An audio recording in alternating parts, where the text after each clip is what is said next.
aqui com mais um Papo Suprem, um programa da TV Suprem, veículo de comunicação da União Planetária, pioneira em comunicação positiva no Brasil. Aqui a comunicação é sempre elevada. Não deixe de nos seguir nas nossas redes sociais, no canal Suprem, no Instagram, no YouTube e também sempre acesse nosso canal 2 da NET TV. E hoje trouxemos um tema interessantíssimo para vocês, veganismo como futuro da medicina. E quem vai trazer esse tema maravilhoso é Lara Kirten. Muito bem-vinda, Lara. Obrigada, Lu. É um prazer estar aqui. Primeiramente, agradecer o convite. Eu gosto muito de falar sobre esse tema, ainda mais com essa pessoa maravilhosa que compartilhou parte dessa trajetória comigo. E eu acho que a gente tem muito a se acrescentar nesse tema. É um prazer estar aqui. A Lara é vegana, médica, atleta e adotou no veganismo um estilo de vida compatível com os ideais dela, com o que ela acredita ser fantástico na vida. E ela divulga todo esse conhecimento nas redes sociais. Ela divulga tudo com foco na saúde, para ajudar mesmo a população a ficar mais saudável. E é sobre isso que a gente vai conversar hoje, veganismo como futuro da medicina. Lara, veganismo e medicina, essa relação, porque eu sou vegana há 20 anos.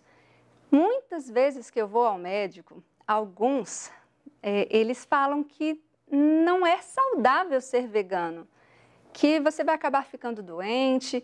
Então, como é isso? Como se dá essa relação? É mesmo saudável? A gente consegue ser saudável? Tem muitos mitos com relação a isso. Sim, com certeza. Essa história da medicina e do veganismo, ela é bem antiga. A gente tem relatos, né, de populações assim, de séculos atrás que adotavam uma dieta plant-based, populações que, assim, iam para a luta, sabe? Eram bem-sucedidas. Então, a gente tem todo esse histórico de um estudo mesmo dessas populações em que elas tinham bons resultados. E, fora isso, no meio científico, a gente tem, sim, muitos estudos, muitos ensaios clínicos adotando o veganismo com resultados, assim, maravilhosos. Mas o que acontece? O veganismo, ele não era muito difundido há um tempo atrás, né? Eu creio que há uns 5 anos, 6 anos, quando eu virei vegana, eu não tinha muito acesso a esses conhecimentos. Eu creio que você, sendo vegana há muito mais tempo, tinha muita falta, né? Até de produtos, de conhecimento, onde que eu corro atrás. E hoje o veganismo, ele tá ganhando espaço, tanto na população quanto no meio científico. Então, assim, quando você me pergunta como que é essa relação, né? A gente tem duas vertentes. Primeiro, tem a questão do meio acadêmico, dos médicos clínicos que estão ali na prática. Infelizmente, na faculdade a gente não tem muito conhecimento, não é muito passado para a gente sobre o veganismo. Tanto que, na minha prática, o que eu aprendi na faculdade foram 2 aulas em que se falava que veganos precisam suplementar B12 e a gente tem que estimular a melhora alimentar desses veganos, ou seja, consumir carne, consumir derivados animais. E isso nos médicos clínicos, que realmente são que os veganos acabam acessando, né? Acontece muito. Tenho certeza que você já passou por essa situação, já passei também. E quando a gente olha para a vertente da parte científica, nossa, a gente tem estudos assim de 1950 que já mostravam uma melhora em questão de obesidade, questão de diabetes, questão de pressão, de colesterol, tudo que você olhar, todas essas vertentes de doenças crônicas que hoje tomam tanto conta, né, da nossa sociedade, são as maiores causas de mortalidade, a gente já tem estudos mostrando que o veganismo coloca barreiras nesse processo, melhora esse controle, então essa parte científica ela já tem alavancado muito. Tanto que quando você vai olhar nos databases, nesses grandes ensaios clínicos, a gente teve uma ascensão exponencial dos ensaios nesses últimos 5 anos. Então, eu acho que as duas coisas estão andando juntos, sabe? À medida que a população está tomando essa consciência, esses estudos estão se fazendo mais necessários e mostrando realmente resultados toda vez positivos em relação ao veganismo. Então, eu acho que o futuro da medicina está muito enraizado com isso, né? Até por questões, assim, ambientais, a gente tem todo esse alinhamento para o futuro, para a gente desenvolver e acabar estimulando uma dieta vegana. Perfeito. E a gente ouve muito dizer que a gente não consegue esses nutrientes nos alimentos. A gente só vai encontrar nos corpos dos animais, na carne animal, e às vezes só na carne vermelha, enfim. Onde, que tipo de alimentos a gente consegue encontrar? Porque muita gente fala, muitos médicos falam, vai ficar anêmico, não vai conseguir B12, ômega 3. Sim. Como é? Eu acho que esses elementos que você citou, eles são os principais estigmas que a gente tem quando a gente fala do veganismo. Então, assim, acho importante a gente elencar por partes, porque cada um tem uma vertente um pouco diferente. Então, assim, vamos começar falando da incrível B12. Realmente, todo vegano tem que fazer essa suplementação. Mas, assim como os veganos, 40% da população mundial, isso inclui onívoros, ovo-lacto-vegetarianos, vegetarianos estritos, tem deficiência desse mineral, fazendo necessário esse estudo de modo geral. Na minha prática clínica, eu realmente peço esses exames normalmente até para pacientes onívoros e normalmente esses valores vêm deficientes. E como que é essa relação com a alimentação, né? A B12, a gente tem esse estereótipo de que ele vem por meio da carne, mas na verdade a B12 ela é produzida por bactérias. Inclusive, nossa microbiota intestinal produz B12, mas como é naquela parte terminal do intestino, a gente acaba tendo uma absorção ínfima, que nem conta. Mas, assim, bactérias no solo também produzem essa vitamina. Mas com o advento, assim, da industrialização, né, com a superpopulação mundial que a gente tem hoje, os meios de agricultura foram mudando e hoje a gente tem um solo não tão virgem quanto era antigamente, um solo muito manipulado e essas bactérias acabaram se perdendo nesse processo. Então, hoje, a via que a gente tem de absorção de B12 é por meio de suplementação. Qual que é a suplementação de veganos para onívoros? Os onívoros, eles vão suplementar de meio indireto, por meio da carne. Então, assim, esses animais que são criados para abate, eles têm essa suplementação feita de uma forma bem importante, sabe? Bem forte, assim, para ter aquela distribuição de B12 ok, para manter os níveis dessa população adequados. Já os veganos, eles vão direto na fonte, então direto na manipulação, na vitamina B12. Então, assim, olhando para uma população e para outra, os dois fazem essa manipulação, querendo ou não. E aí tem aquela questão, né, de o veganismo ele não é adequado para a saúde, então, já que você tem que fazer a suplementação de uma vitamina, né, que é essencial para o nosso corpo. Mas assim como a B12 é suplementada, vários outros minerais são suplementados na população. Então, o iodo tem a suplementação feita no sal, que hoje a gente evita muitas doenças dessa parte né, dessa parte neurológica. A gente também tem o ácido fólico, o sulfato ferroso em farinhas. Então, toda a nossa alimentação, toda a nossa suplementação, ela foi moldada para os estilos de vida de cada sociedade. Então, falar que o veganismo não é uma dieta adequada, só porque a gente tem que ter um cuidado a mais com essa B12, eu acho que é incoerente, porque, de qualquer modo, toda a população faz uma suplementação, às vezes, sem nem saber. E o ômega 3? O ômega 3 também é outro mito que a gente tem, né, de que a gente vai conseguir ele principalmente através do óleo de peixe ou até diretamente do peixe. Então, aquela faixa marinha que normalmente são pescados, esses animais que têm o consumo brasileiro, uma quantidade de ômega 3 muito ínfima. Até assim, por escolha genética, então consumir peixe para adquirir ômega 3, hoje em dia já não faz muito sentido aqui no Brasil. E quando a gente vai ver aqueles grandes açudes, onde tem esses peixes também trancafiados, muito estressados, com vários outros hormônios negativos, suplementados também, a gente também tem uma quantidade de ômega 3 muito pequena. Sendo assim, colocando na balança a suplementação de ômega 3 por meio de peixes, sendo que você podia fazer essa suplementação de outro jeito, sabe? Eu acho que as consequências, elas são maiores do que os benefícios de realmente comer esses animais. E a gente pode fazer a suplementação de ômega 3 a partir de origem vegetal. Por exemplo, farinha de linhaça ou o próprio óleo de linhaça, se você colocar em média 1, 2 colheres de sopa ali na sua salada ao longo do dia, você já tem uma quantidade absurda de ômega 3. Claro que assim, tem que conversar com o médico, né, a quantidade adequada, mas é super possível fazer isso sem maltratar animais e sem ter as consequências que o consumo desses animais pode trazer também. E tudo isso a gente consegue suplementar, com todos certeza. esses nutrientes. E a gente vai falar um pouquinho sobre proteína. A proteína é o maior mito de que só a carne vai suprir a nossa necessidade de proteína. Mas vai ser daqui a pouquinho, no nosso próximo bloco, porque estamos entrando no intervalo e eu estou ansiosa para conversar mais com vocês sobre isso.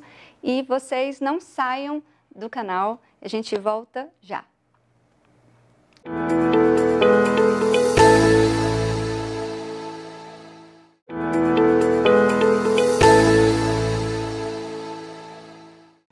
Estamos de volta com o nosso Papo Suprem, entrevistando Lara Kirten, médica vegana. Estamos conversando sobre veganismo como futuro da medicina. E encerramos o bloco passado falando sobre proteína. Lara, existe um mito de que vegano não consegue desenvolver a musculatura. A gente sabe, pelas suas redes sociais, o seu corpo lindo, você é atleta, cheia de músculos. E como é isso? Como é essa relação de proteína e músculo? Assim, esse mito já caiu por terra, tá? A gente não pode correlacionar que carne é proteína, arroz e feijão é carboidrato. O arroz e o feijão, eles têm uma combinação perfeita de proteínas. E quando a gente fala de proteína de origem vegetal, a gente está falando principalmente do grupo das leguminosas. O que é esse grupo? Soja nas suas mais diversas formas, então, tofu, proteína texturizada, proteína isolada, o próprio grão, feijão, grão de bico, lentilha, fava. Todas essas são fontes de proteína que você, vegano ou pessoa que está querendo fazer a transição, tem que se apegar na hora de pensar nesses macronutrientes. Então, assim, realmente, para fazer musculação, você tem que ter um aporte maior de proteína, né? Mas ele é super viável adotando uma dieta vegana. A gente tem diversos atletas pelo mundo, incluindo o documentário A Dieta dos Gladiadores, que tem no Netflix. Ele mostra atletas fantásticos com dietas à base de plantas que têm resultados incríveis. Então, assim, eu acho que hoje fazer essa associação já não faz mais sentido, sabe? A gente tem artigos, a gente tem demonstrações pessoais de que a gente consegue viver super bem, né? E com muita força comendo plantas. E tem campeão mundial de fisiculturismo vegano. É verdade, eles são incríveis. Mas tem também uma noção geral de que vegano é caro. Veganismo custa caro. Então, vamos comparar aí o preço da carne, o preço do queijo quando você vai no mercado. É um absurdo, né? Outro dia uma mulher estava passando com um carrinho na um filezinho assim de carne, eu acho que deu uns R$30. E aí você compra o quê? Esses ingredientes, essas leguminosas, o arroz, o feijão. Quanto que tá o feijão hoje, o quilo dele? Tá muito mais barato. Então, assim, veganismo é caro se você quiser fazer um veganismo elitizado. Ou seja, quiser consumir todo dia leite vegetal industrializado, hambúrguer vegetal, querer ir em restaurantes mais sofisticados. Mas o prato básico, que o brasileiro cumpre muito bem essa função, que é o arroz, o feijão, a salada e os legumes, é muito barato. Inclusive, mais barato, se você quiser economizar, do que consumir carne, independente da origem dela. Carnes mais altas, carnes mais nobres, né? Carnes menos nobres. O veganismo é sim mais barato. Aí depende da ideia que você tem, da alimentação que você quer ter. E Lara, fala para o público como é que a gente consegue começar. Então, tudo bem, eu quero ser vegano. E agora? Certo. Eu acho que assim, a primeira coisa que você tem que fazer é procurar ajuda profissional, né? Porque fazer essa transição com um profissional que entenda das suas necessidades é muito importante. Justamente para dar um direcionamento a essas vitaminas, esses minerais, a própria proteína que a gente conversou, que infelizmente não são todos os profissionais que têm essa noção, justamente por conta da faculdade, não ensinar tudo isso pra gente. Então, assim, procurar um bom profissional. Segundo, eu acho que se empoderar de conhecimento. Então, ver documentários como Dietas do Gladiador, outros que tem no Netflix. A Carne é Fraca. A Carne é Fraca é maravilhoso, What the Health, são documentários incríveis. Além disso, estudar mesmo, sabe? Eu acho que hoje em dia a gente tem a internet, a gente tem o YouTube com várias palestras, programas como esse, né? Para ajudar vocês a terem esse conhecimento. E eu acho que também fazer amizades veganas é muito importante, porque quando você tem um amigo que está ali do seu lado, dividindo suas dores, suas angústias, suas vitórias, torna esse processo muito mais leve, muito mais fácil. Lara, que delícia conversar com você. Eu gostaria que você falasse do seu trabalho. Certo.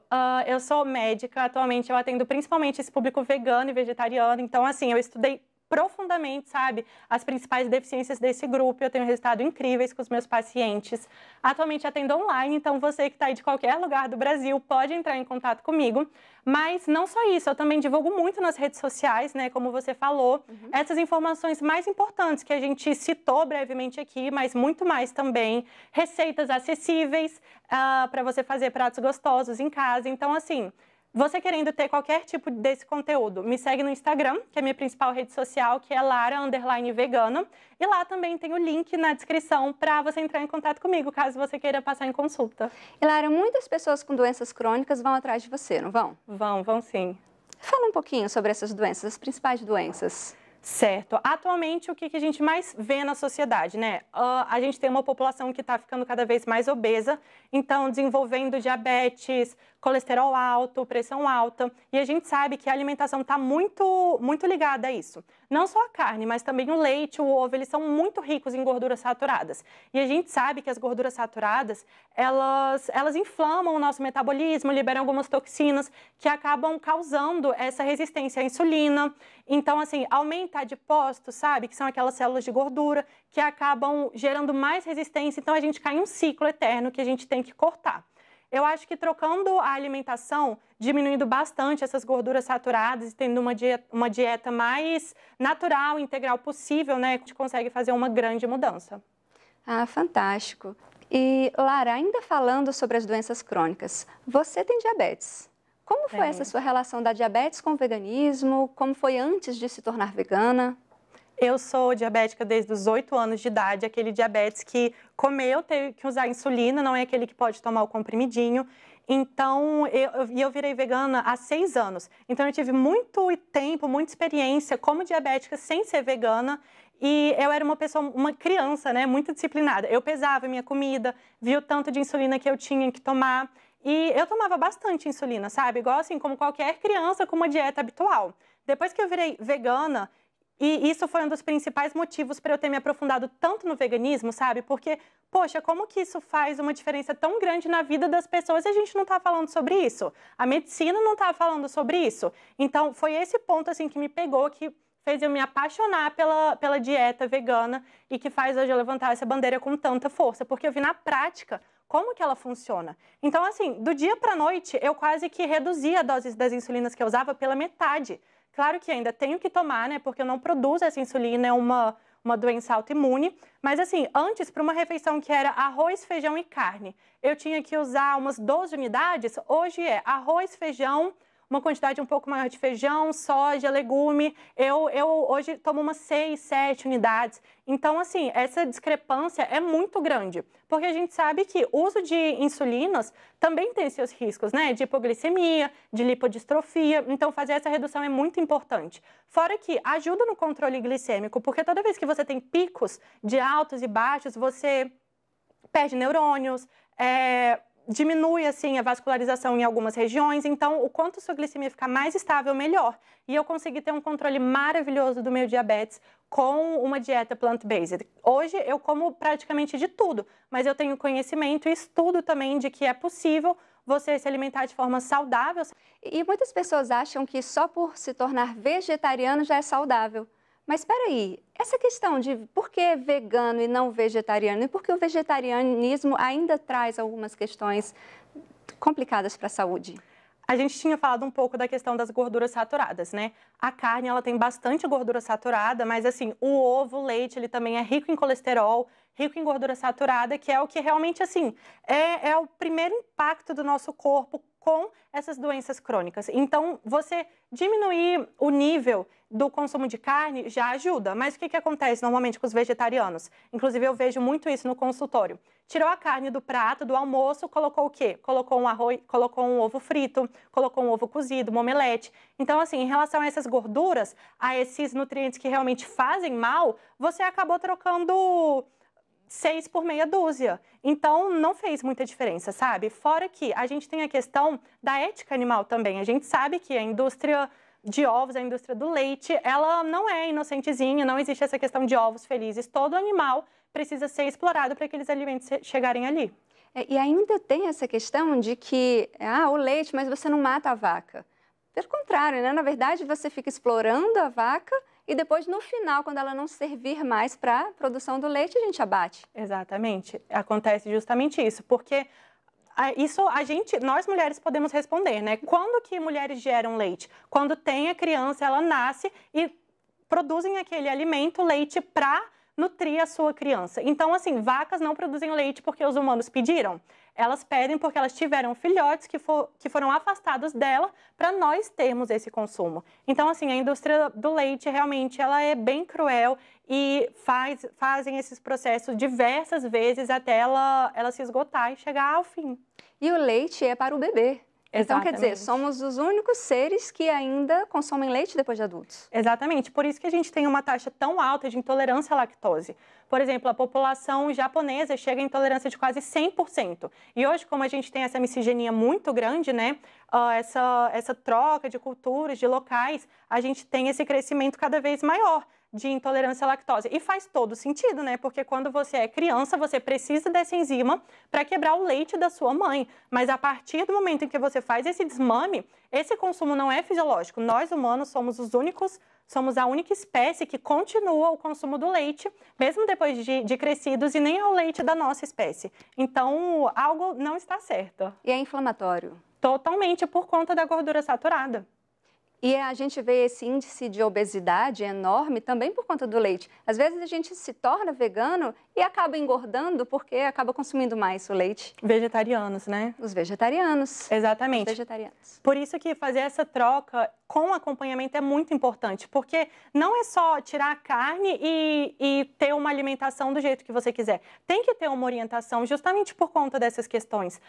Você consumir mais ovo no almoço, por exemplo, antes você comia um bife de carne, hoje você come 4 ovos no almoço. Será que é uma troca inteligente? Às vezes, em questão assim, de macronutrientes, nem compensa, sabe? Então, tem que ser bem repensado, tem que ser acompanhado, porque se você faz essa troca, claro que assim, pensando na ética animal, né, no meio ambiente, mas também pensando na sua saúde, a gente pode ter opções melhores. E hoje, com o desenvolvimento do veganismo, não se passa mais essa vontade. Então, hoje tem ovos veganos, né, misturas que você faz para criar omeletes, que são deliciosas. Tem leites vegetais no mercado, que tem alto índice de cálcio, tem quase 0 de gordura saturada. Então, a gente tem trocas, sim, mais inteligentes e acessíveis no mercado. E por isso que tanta gente tenta uma dieta à base de produtos vegetais e não dá conta, porque não tem um acompanhamento médico. Exatamente.